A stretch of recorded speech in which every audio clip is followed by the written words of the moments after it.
예, 여러분 안녕하십니까. 굿모닝 인포맥스 2부 시간으로 또 돌아왔습니다. 1부에서는 저희 뉴욕 시장 그리고 국제 뉴스 전해드렸고요. 2부에서는 좀 더 심층 있는 그런 분석해드리도록 하겠습니다. 2부도 네. 우리 홍한나사님과 네. 같이 1부에 이어서 함께 하도록 하겠습니다. 네. 아무래도 CPI에 주목할 수밖에 없는 요즘 그럼요. 예, 오늘 시장이잖아요. 저녁이니까요. 그런데 전 보면서 이 CPI 0.1에 우리 모두가 다 이렇게 주목했던 적이 있나.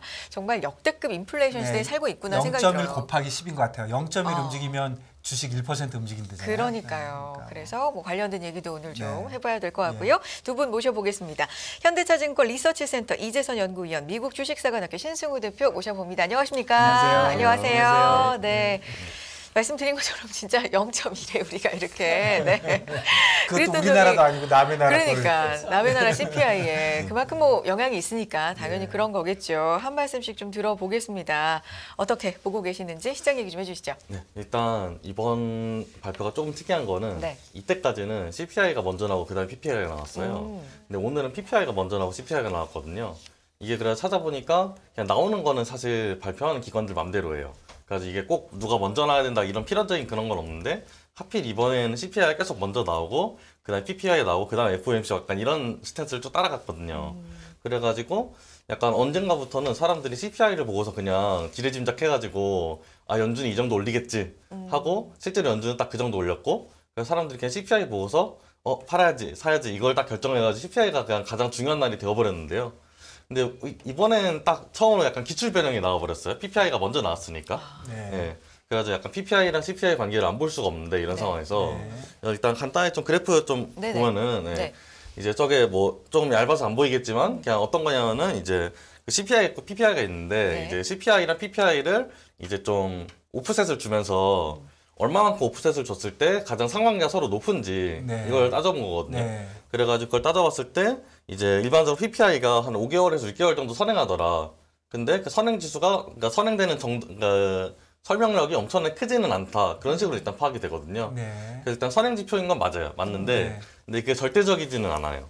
저 그래프가 무슨 뜻입니까? 저 그래프가 이제 네. 여기서 이제 이 마이너스 10 이쪽이 이제 마이너스 10이라는 게 이제 그 PPI를 이제 10개월 앞으로 당겨가지고 이제 예를 들어가지고 내가 2022년 뭐 1월 CPI랑 네. 그다음에 2022년 그다음에 거기서 10개월 이제 앞이면은 2021년 이제 네. 몇 월? 예, 10개월 기간을 앞에 이제 조정을 한 네, 그러니까 거고요. 기간을 조정을 네. 해가지고 그다음에 그렇게 해가지고 값을 이제 매칭을 해서 코릴레이션을 볼 수가 있잖아요. 아, 저기 예. 왼쪽 숫자는 그러면 그 코릴레이션이에요? 네, 왼쪽 숫자는 이제 그러니까 Y축은 지금 코릴레이션 값이라고 네. 생각하시면 되는데 저 스케일은 별로 중요하지 않고요. 네. 그냥 마이너스 로그 인버스 한 거라서 그래가지고 그거는 중요하지 않은데 근데 높으면 높을수록 일단 상관계가 높다고 생각하시면 되고요. 네. 그다음에 이제 아래에 있는 게 이제 마이너스 10이 이제 마이너스 쪽에서 높으면은 그럼 이제 CPI가 선행지수인 거고 네. 플러스 쪽에서 높으면은 이제 그 PPI가 선행지수인 거고 그러니까 PPI가 선행지수 맞네요. 네, PPI 선행지수인 건 일단 수치적으로는 맞는데 네. 근데 저기서 보셔야 되는 게 뭐 저 상관의 차이가 크게 나진 않아요 사실. 그러니까 대충 5개월 정도에서 일단 정점을 찍긴 하니까 대충 5개월 정도 선행하더라라고 네. 일단 파악을 할 수 있는데 네. 그렇다고 해서 뭐 0개월이나 마이너스 2개월 때랑 크게 차이는 아니야 물어보면은 그렇진 않거든요. 네. 그래가지고 이게 선행지표라고 해서 무조건 믿고 따라가면은 피 보는 수가 있다. 아. 근데 선행지표인 거는 일단 상식적으로 맞기는 하니까 그리고 네. 제가 볼 때 저런 약간 좀 차이가 많이 안 나는 이유는 제 생각엔 그런 이유가 있는 것 같은 게 이게 PPI는 올라갔다 내려갈 수도 있는데요 상황 따라서 네. CPI는 애지간은 내려가지는 않아요. 그러니까 한번 물건값을 올리면은 그냥 내리는 것에서 리스크를 많이 생각하기 때문에 네. 내리진 않아가지고 약간 저런 식으로 좀 크게 그러니까 그래서 약간 어설프게 선행지표가 되는 것 같거든요. 네. 이제 그래서 CPI를 인플레이션의 주된 네네네 지표로 그렇습니다. 보는 거네요. 네네네. 네. CPI가 어쨌거나 실제로 이제 커스터머가 보는 그거니까. 네. 그래가지고 이거를 사실 생각을 해보면 그래서 이게 네. 그래가지고 또 미국도 CPI가 있잖아요. 중국도 PPI가 있잖아요. 네. 근데 중국 PPI가 너무 재밌어서 한번 들고 와봤는데 네. 저게 지금 빨간색 선이 중국 PPI고 네. 파란색 선이 이제 미국 PPI거든요. 네. 근데 빨간색 선이 보시면 아시겠지만 그냥 거의 일정하게 올라가잖아요. 네. 그러니까 이거는 그냥 시즈널리티 빼면은 그냥 직선인 거거든요, 사실상. 그렇네요. 근데 이게 사실 말이 안 돼요. 왜냐면 코로나 공세가 있었는데 원가가 뛰지 않는다는 게 말이 안 되거든요, 제 생각에는. 그러면 저 통계가 이상한가요? 엄청 믿기는 좀 위험하지 않을까. 그래서 이거는 좀 신기하리만 직선이라면 사회현상에서 저런 직선이 나오기는 쉽지 않거든요. 네, 그래가지고 좀 이거 FRED 자료라서 사실 뭐 근본 없는 자료도 아닌데 네. 로데이터가 이러니까 그래가지고 좀 이거는 신기해서 좀 들고 와봤고요. 재밌다라는 뜻이 그런 의미로. 네네네, 그런 의미로. 그러니까 네. 다 믿을 수 없다. 뭐 언제나 사실 뭐 GDP 같은 것도 나오고 나서 그냥 또 추정되고 하는 예, 거니까 예. 원래 또 통계가 그런 게 있는 거긴 한데 조금 위험해 보이긴 이상하다. 한다. 네. 예, 알겠습니다. 너무 직선이니까 원래 네, 너무 네. 깔끔하면 좀 약간 의아하잖아요. 예, 예. 그런 거죠. 그렇네요. 아. 그리고 이거는 제가 개인적으로 요새 좀 고민된 지표라서 한번 일단 들고 와 봤는데 네. 제가 볼 때 가장 러프하게 보면은 CPI에서 PPI를 빼면은 CPI가 판매 가격이고 PPI가 원가란 말이 어떻게 보면은 네. 그럼 그 스프레드가 크면 클수록 제조업은 돈을 잘 이익이. 벌고 네. 네. 이제 작으면 작을수록 제조업은 돈을 못 버는 것 같은데 네. 실제로 저점인 게 경기 침체 부분들이랑 조금 엮이기는 하거든요. 네. 네, 일단 지금 차트상으로 보면 그래서 08년도 당시에 이제 이거 터졌을 때 그때 일단 한번 이제 글로벌 저점 저때 한번 찍었어요. 네. 네. 그리고 나서 이제 파란색이 CPI죠? 그러니까 지금 파란색이랑 빨간색이 둘 다 CPI랑 PPI 차이인데 아, 둘 다 차이네. 네, 차이. 차이인데 근데 이게 차이가 이게 파란색 차이는 어떤 차이냐면은 이게 제가 생각할 때 이제 원가가 두 가지가 있는데 하나는 미국에서 생산하는 원가가 있고 다른 하나는 중국에서 생산하는 원가가 있거든요. 근데 이제 보시면은 중국에서 생산하는 원가 대비 이유는 그러니까 이제 중국에서 생산한 원가 대비 이유는 계속 떨어지고 있어요. 조금씩 뭔가. 네. 그래가지고 이거는 왜 그런가, 이건 어떻게 해석할 수가 있냐면은 생각보다 중국에서 원가가 옛날처럼 싸지 않다라는 말 계속 나오잖아요. 네. 그게 수치적으로 보이는 거죠. 아, 그렇네요. 네. 그래가지고 그거 이후에 그래가지고 저게 이제 어느 정도 좀 플래튼된 이유. 그러니까 2016년도 이후에 보면은 빨간색이 이제 좀 플랫하잖아요. 네. 네. 저때 즈음부터 이제 미국이 우리 중국 굳이 없어도 좀 살 수 있지 않을까라는 생각을 했던 것 같고요. 네. 그리고 2018년 즈음부터 뭔가 살살 치솟는데 그때가 이제 무역전쟁 시작하는 날입니다. 네. 네. 그러니까 중국이랑. 그래가지고 이게 약간 제조업 약간 마진의 선행 지표가 되는 것 같아서 들고 와 봤는데 네. 자, 그럼 최근에는 일단 저점을 한번 찍긴 했거든요. 그러니까 네. 미국 CPI랑 PPI 스프레드가. 네. 그래서 저렇게 생각하면 또, 앞으로 경기가 좀 좋아지는 중인가? 라는 생각도 좀 들고. 네. 그래가지고 일단 근데 이거는 분명히 약간 제조업 마진의 선행 지표가 좀 되는 것 같아가지고 이것도 좀 참고할 만한 자료를 생각해서 일단 들고 와 봤고요. CPI, PPI의 네. 뭐 스프레드라고 네네. 할까요? 아, 차이가. 저거 나중에 찍어가지고 집에 생각 많이 해봐야 되겠어요. 네, 지금 저거는 저도 좀 따로 좀 한 파보려고. 방에 이해하기가 네. 너무 어려워요. 네, 저거 좀 따로 많이 파보려고 합니다. 파서 네. 이제 좀 유의미한 결과를 또 들고 오고 예, 예. 그러도록 할 텐데. 예. 근데 이제 이게 중요한 건 이게 제조업 기반이지 테크 쪽은 완전 달라요. 테크 쪽은 아. PPI랑 상관이 없으니까요. 네. 그렇네요. 예. 테크 쪽은 아마 내려봐가도 약간 의외로 실물 경제 쪽은 조금씩 회복될 수도 있지 않나? 라는 네. 걸 일단 저거만 보면은 일단 그렇긴 합니다. 네. 하도 이제 지표가 많이 나오니까 네네네, 그쵸. 이걸 우리가 어떻게 해석을 좀 해봐야 되는지 네네네. 진짜 CPI는 뭐 후행이고 PPI 선행이라고 하는 게 그게 어느 정도의 연관성이 네네네. 있는지 그 부분에 대해서 예, 오늘 근데 설명을 저건 좀 좋은 것 같아요. 네. PPI, CPI는 좀 참신하다고 할까? 네, 또 예, 스프레드가 예, 예. 근데 중국에서는 누가 계산해 놓은 게 있는데 네. 중국에서는 꽤 명확한 선행 지표예요. 아하. 그러니까 제조업에. 네. 네. 그렇군요. 그러니까 제 생각 미국에서도 어느 정도 먹힐 것 같은데 이게 꽤 유의미한 지표가 될 수 있지 않을까. 그래서 섹터별로도 좀 분석해보고 하려고 합니다. 네. 하지만 테크 쪽은 좀 예외고. 테크 쪽은 많이 네. 예뻐요. 예. 그리고 그게 일단 제가 첫 번째 오늘 들고 온 게 일단 오늘 가장 핫 이슈가 CPI, 예, 예, PPI니까 예, 아무래도 예, 이제 예. 이걸 좀 짚어봤고요. 그다음에 또 한국 하면 반도체인데 이제 미국에서 반도체 관련해서 계속 전선을 확대를 계속하고 있어요. 네. 근데 좀 재밌는 부분이 어떤 게 재밌냐면은 이제 한국이랑 이제 대만 기업에는 유예 기간을 좀 줬어요. 네. 이제 수출 그거에 대해서. 1년. 네, 1년. 네. 근데 제가 볼 땐 이게 호재라고 볼 수도 있지만 제 생각에 장기적으로는 좀 좋은 시그널은 아니라고 생각을 하는 이유가 일단 첫 번째로 이게 미국 기업이 안 들어가는데 이제 대만이랑 한국 기업에 열어줄 리는 없잖아요, 현실적으로. 그냥 열어주면 미국 기업에 열어주겠지 얘네한테 열어줄 리는 없단 말이에요. 네. 그럼 이거는 그 1년은 뭐냐 하면은 방패 시간 주는 거죠. 아. 네. 이동안 질서 있게 방을 빼라. 이제 글로벌 공급망 쇼크 지지 말고 방 빼봐라. 이런 거죠. 그러니까 질서 있는 체제를 위한 유예기간을 줬다고 저는 판단을 하는데, 근데 그렇게 생각을 했을 때 미국 기업도 질서 있는 이제 질서 있는 퇴진의 기간이 필요하거든요. 근데 미국 기업엔 이게 없잖아요. 네. 그럼 이거 무슨 뜻이냐면은 정보 공유에 시차가 생긴 거죠, 벌써. 그래가지고 반도체 칩4 뭐 이런 소리 하지만 어쨌거나 자국 우선주의는 반도체 같은 뭐 칩4 같은 뭐 그런 거 안에서도 정보 시차가 벌써 꽤 있다. 네. 라고 저는 그렇게 생각이 되고 저는 그것 때문에 약간 암드 같은 경우에 뭐 가이던스 사양 같은 얘기를 했던 게 사실 가이던스 뭐 하향할 수도 있는 거지만 당연히 네. 그 얘기가 미리 나왔던 게 이제 미국에서 눈치 챙기라고 미리 시그널 준 거에 대해서 반응한 게 아닌가. 그러니까 미국 네. 반도체 업체들이 정보적으로 더 빨리 파악하고 있다? 그러니까 뭐 미리 좀 줬겠죠. 미국 아. 정부에서 이제 시그널을 좀 어떤 식으로든 줬겠죠. 아무래도. 예. 네. 그래가지고 그 시차가 있는 거라고 저는 솔직히 생각이 되고요, 현실적으로. 그럼 이게 약간 반도체 산업계에서 약간 이거 H 라인을 그은 건가? 약간 이런 좀 고민도 들고. 그래서 약간 지금 저가를 확실하게 판별하는 중이라는 생각이 첫 번째로 들고요. 네. 이게 또 두 번째로 그런 생각이 드는 이유가 IRA 법안에서 여러 가지가 있는데 히토류 광산들을 다시 여는 것도 있었어요. 근데 히토류 광산을 다시 여는 게 아, 미국에서. 미국에서. 예, 예. 예. 근데 이게 히토류 광산을 여는 게 약간 중국의 공격을 선제적으로 방어하겠다는 의미도 되거든요. 네. 그러니까 보통 중국에서 이런 이슈 있으면 일단 히토류 가지고 나오니까. 네. 그래가지고 이런 쪽 섹터 좀 그러니까 전략자산 섹터들 좀 약간 경제 논리보다는 정치 논리에 의해서 좀 움직이게 되는 성향이 좀 생기는 것 같은데 갈수록 이쪽은 좀 많이 봐야 되지 않을까 생각이 들고요. 이제 국제적 그런 정치적인 거 좀 고려를 했을 때. 네, 살짝 가벼운 얘기 좀 해보면은 네. 이제 어제 어제 주식이 왔다 갔다 진짜 많이 했는데 네. 네네. 근데 BNPL 주식들이 또 잘 갔어요. BNPL이 뭐죠? 그러니까 Buy Now Pay Later라고 네. 한마디로 그냥 돈 빌려가지고 네. 내가 지금 사는 건 내가 지금 돈 안 내고 네. 나중에 이제 그냥 그 빌려준 회사한테 갚겠다 이런 건데 이제 뭐 워프홈 소파 이런 식으로 그런 회사들이 몇 개가 있어요. 네. 근데 약간 보통 다 중소형 핀테크 기술주라서 네. 이런 장세에 굉장히 취약해야 되거든요. 네. 근데 얘네들이 올라가는 시점이 이번 해에 제가 경험적으로 보니까 딱 정해져 있어요. 사람들이 불안할 때 올라가요. 아, 그래요? 왜냐면 이게 어떤 느낌이냐면 약간 제2금융권 느낌? 살짝 좀 소프트한 미국식 제2금융권? 그래가지고 보통 전자기기 같은 걸 사거나 차 같은 걸 사거나 할 때 BNPL을 많이 쓰는데요. 특히 네. 전자기기, TV 같은 거. 근데 이제 이런 거 주가가 올라간 걸 보면은 사람들이 일단 경제에서 보통 불안할 때 그걸 많이 써요. 그러니까 현금 있으면 현금으로 사지. 네. 굳이 이자도 안 내고 내가 크레딧 카드로 살 수 있으면 크레딧 카드로 사지. 굳이 BNPL을 쓰지 않거든요. 네. 근데 크레딧 카드를 쓰기가 어렵고 뭔가 현금 사정이 불안하니까 이제 그런 식으로 BNPL에 대한 수요가 늘어나가지고 늘어나는 게 아닌가.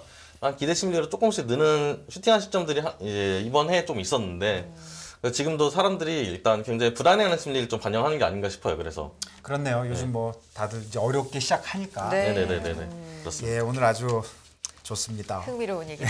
네. 우리 저 의원님, 네. 뭐 어떤 얘기 해주시겠습니까? 지금 상황에서. 뭐 사실 지금 시장이 주목할 만한 이슈는 아까 얘기했듯이 네. CPI 지표 발표일 네. 것 같은데 일단 컨센서스 말씀드리자면은 9월달 CPI 같은 경우는 전반적으로 꺾이는 거는 뭐 기정사실화된 부분인 네. 것 같아요. 뭐 전월에는 8.5%였는데 이번에는 한 8.1% 수준으로 떨어질 거다라고 생각이 네. 되고 있는데 사실 시장이 주목하는 거는 그건 아니고요. 코어 CPI가 꺾이느냐가 이제 중요한 부분일 것 같은데 아무래도 8월 코어 CPI가 시장 조정에 큰 충격을 좀 주던 재료였으니까 아무래도 코어 CPI가 좀 중요할 것 같고요. 그 중에서도 사실 뭐 주거비를 뺀 나머지 서비스 가격이 기여도가 얼마나 되느냐가 사실 시장이 조금 주목을 더 많이 할 것 같아요.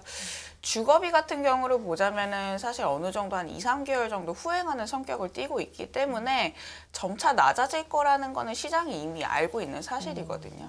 근데 집값 같은 경우가 이제 6월 달부터 꺾이기 시작을 해서 최근에 9월 FMC 회의 이후에 이제 모기지 금리가 2008년도 이후 최고 수준까지 지금 근접을 하고 있는 상황이에요. 네. 거의 한 7% 수준까지 이제 찍었다고 하는데 이게 사실 시차를 두고 2, 3개월 정도 후행을 한다라고 치면은 12월 말 가서는 사실 코어 CPI에서 차지하는 주거비에 대한 기여도는 좀 크게 빠질 가능성이 네. 있다라고 보시면 될 것 같거든요. 네. 근데 이제 그 나머지 부분, 서비스 가격에 대한 부분, 뭐 헬스케어라든지 유틸리티에 대한 비용 이런 부분이 사실 아직까지는 잡히고 있지 않습니다. 네. 기여도 중에서도 보자면은 뭐 주거비가 아직까지는 좀 상당 부분 차지를 하지만요. 나머지 서비스 가격의 기여도 같은 경우도 보자면 작년 대비해서 좀 내려가는 것보다는 올라가는 느낌을 보여주고 있어서 이게 사실 긴축 효과가 소비자들 입장에서는 본격적으로 발휘가 되지 않고 있음을 9월달 CPI까지는 좀 보여줄 것 같다. 네. 사실 그것 때문에 시장이 만약에 뭐 서프라이즈가 나오면은 호재로 작용하면서 긍정적인 반응을 보여줄 것 같지만 지금 시장이 예상하고 있는 컨센서스대로 움직이면은 사실 10월 중으로는 지수에 대한 레벨은 좀 기대감이 좀 제한적인 가능성이 높다라고 있다라고 생각이 들고 있고요. 그러니까 우선 좀 정리해 보면 네. 헤드라인은 저번 달에 8.3이었는데 이번에 8.1 예상하는 아, 거죠. 네, 맞습니다. 그리고 코어는 저번 달에 6.3이었는데 이번 달에 6.5. 네, 네. 거꾸로 올라가는 거네요. 아마 뭐 그 정도 수준일 것 같아요. 사실 약간 네. 컨센서스가 명확하지는 아. 않은데, 네. 근데 더 떨어지진 않습니다. 네. 중요한 거는 코어. 헤드라인보단 코어고 특히 코어 안에서도 네. 주거비를 뺀 나머지를 네. 봐야 된다. 네, 맞습니다. 예. 네. 오늘 저녁에 숫자가 나오면 잽싸게 봐야 되겠네요. 네, 오늘 시장이 그 전까지는 사실 약간 뭐 유럽 시장도 그렇고 우리나라 시장도 그렇고 그렇게 재미는 없을 것 같아요. 사실 기다리겠죠. 그렇죠. 네, 거래량이 네. 그렇게 많지는 않을 것 같고요. 그거 CPI 발표 직후에 이제 시장이 어떻게 그 부분에 대해서 해석하는지가 굉장히 중요할 것 같고, 만약에 서프라이즈가 난다면 이념물 금리가 먼저 꺾이겠죠. 아무래도 연준의 그런 지금 점도표의 가장 타이트한 수준을 이념물 금리가 반영을 네. 하고 있기 때문에 아마 어제자 기준으로 봤을 때는 4.2에서 4.3% 정도 이념물 금리가 머물러 있는데, 아마 이 이념물 금리가 좀 꺾이면서 만약에 서프라이즈가 나오면 성장주가 좀 단기에 반등을 할 수도 있겠다라고 생각이 들고 있고요. 만약에 시장 예상치에 부합해서 그냥 그저 그런 결과가 나온다면은 뭐 사실 그렇게까지 재미있지 않은 또 장세가 뭐 한동안 또 지속되지 않을까 싶습니다. 왜냐하면 11월 이 FMC 회의 이전까지 특별히 시장을 움직일 수 있을 만한 뭐 또 뚜렷한 상승 재료가 그렇게 많지는 않습니다. 국내 증시하고 좀 연결해 보면 어떨까요? 국내 증시도 마찬가지로 지금 뭐 국내 온전히 펀디멘탈로 움직이는 장보다는 사실 미국 증시라든지 최근에는 이제 유럽 경기까지 네. 이제 약간 연결지어서 조금 민감도가 높아지는 국면이기 때문에요. 뭐 사실 국내 증시 개별 이슈가 뭐 뚜렷하게 부각이 돼서 우리나라가 모멘텀을 받을 가능성이 있다라고 생각을 사실은 10월 달 중에는 하기는 조금 힘들 것 같고요. 아무래도 어제자 뭐 금통위도 사실 50bp 가까이 올렸고 네. 네. 우리나라 지금 이 컨센서스도 보자면은 지난주 기점으로 반도체 중심으로 아직까지는 좀 떨어지고 있는 상황이기 네. 때문에 사실 유동성도 어느 정도 아직까지는 시장이 퀘스천 마크를 던지고 있고, 이익에 대한 모멘텀도 부재하고 밸류에이션도 지금 작동이 워킹이 안 되는 상황 속에서는 뭐 사실 추가적인 하방 압력은 제한적일 것 같습니다.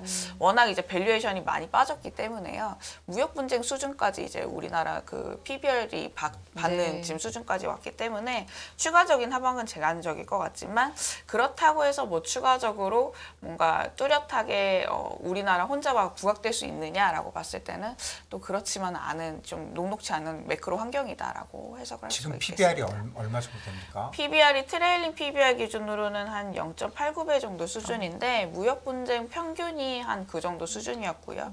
뭐 저점을 아직 깨지는 않았습니다. 근데 지금 영업이익 같은 경우에 컨센서스를 보자면 한 250조 원 수준인데, 무역 분쟁 같은 경우를 보자면은 우리나라 절대적인 영업이익이 한 180에서 90 후반대. 그러니까 이익은 레벨업이 됐거든요. 근데 사실 밸류에이션은 그 정도 수준을 받는다는 것 자체는 우리나라가 그만큼 저렴해졌다라는 네. 얘기고요. 시총도 좀 늘었잖아요. 네. 근데. 네. 시총이 좀 늘었잖아요. 아, 그렇죠. 시총이 늘었는데 최근에도 시총이 좀 많이 줄어서 네. 지금 아마 제 기억으로는 1,700조대까지 아마 하락을 근데 어쨌든 뭐 많이 빠졌네요. 0.8 네. 보면은 네, 네, 뭐 일이 맞습니다. 안 되는 건 좀.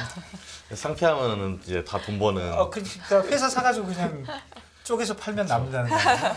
막말로 하면. 그렇죠. 그럴 수는 없겠지만. 많이 빠지긴 네, 했는데. 많이 빠졌어요. 네.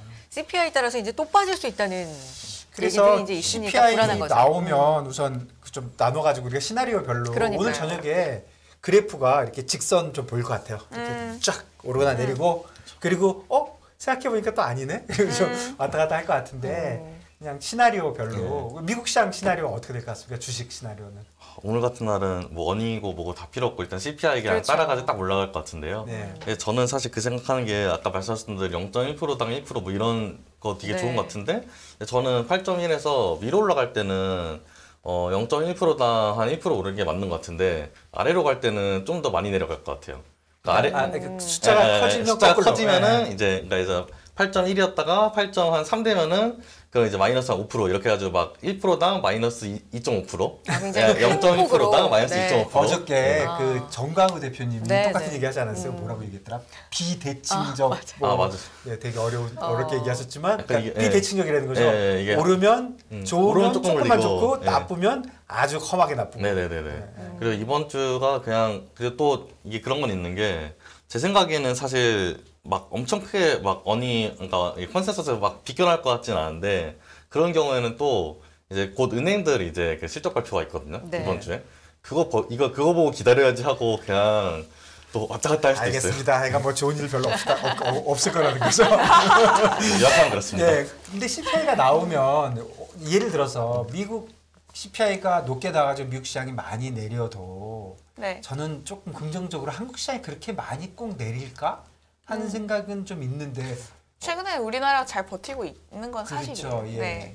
우리가 특히 바닥이긴 하지만 네. 예. 그리고 또 외국인들이랑 기관들이 최근에 반도체 업종 중심으로 수급이 들어와요. 네, 수급이 네, 조금 들어오는 맞습니다. 느낌이 있어가지고 사실 우리나라가 그렇게 지난주 기점으로 보자면은 뭐 나래비를 세워보면은 전반적으로 그렇게 많이 빠지진 않았습니다. 다른 나라에 비해서. 근데 워낙 상반기 때 또 그렇고 이제 뭐 최근까지만 하더라도 우리나라가 빠질 때는 가장 많이 빠지고 네. 또 이제 원화 같은 경우도 워낙 이제 연초 이후에 절약폭이 상당한 수준이기 때문에 뭐 이미 맞을 만큼 많이 맞았다라고 또 해석을 하시는 분들도 있고요. 6월, 7월, 8월에 많이 빠진 거죠. 네, 많이 예, 빠졌고요. 최근에 좀 버티긴 했지만. 네, 맞습니다. 네. 그런 것들이 이제 되돌릴 만한 좀 강력한 에너지가 나와야 되는데 사실 그건 좀 근데 보이지 않기 분위기가 때문에. 진짜 달라진 네. 게 전에는 CPI 같은 거 나오면 아 좋은 일 벌어지면 우리 얼마나 오를까 이런 거 했는데 이제는 모든 사람이 조심스러워요. 나쁘게 나오면 나는 그래도 안 죽을까? 내 주식은 조금이라도 버티지 않을까? 이런 쪽으로 생각하는 거 보면 아, 글쎄요 이게 뭐 근데 10월 달부터는 뭐 저는 개인적으로는 뭐 코어 CPI라든지 CPI라든지 네. 인플레이션 관련 지표는 빨리 식을 것 같아요. 네. 지금 9월 달 점도표가 아직까지는 온전히 그 CPI 지금 오늘자 발표되는 거에는 반영이 안 될 것 같은데 이제 사실 9월 달 FMC 회의 이후에 사실 시장이라든지 아니면 경기 상황이 그렇게 녹록치만은 네. 않은 상황이거든요. 근데 연준이 원하는 거는 이제 경기가 빨리 식는 건데 이게 지금 지표상으로 몇 가지 뭐 주택 가격도 아까 제가 말씀드렸다시피 드러나게 된다면은 제가 봤을 때는 뭐 연말로 가서는 사실 인플레이션에 관련된 부분은 그렇게까지 시장이 좀 우려할 만한 수준인가냐고 봤을 때는 좀 아닐 것 같다라고 생각이 들고 있고 그렇게 된다면은 사실 이 긴축 속도 지금 수준에서 레벨업 한 단계가 될 거냐라고 봤을 때 또 그거는 또 아닐 것 같거든요. 네. 네. 생각해보면 시간이 많이 갔어요. 이제 10월 중순 예. 지나가니까. 맞아요. 네. 금년도 다 지나갑니다. 그러니까요. 지금. 좀 산타의 선물이 좀 이르긴 하지만 좀 있었으면 좋겠다는 랠리가 생각. 있는 게 통계적으로는 많이 있긴 했는데 그러니까요. 또 인과관계는 없는 거니까. 미리 좀 냉정하시니까. 그렇게 그 팩트를 그냥 그러니까요. 자, 두 분 인사 나눌게요. 현대증권 네. 리서치센터 이재서 연구위원, 미국 주식사관학교 신승우 대표 고맙습니다. 네, 감사합니다. 감사합니다. 네. 감사합니다.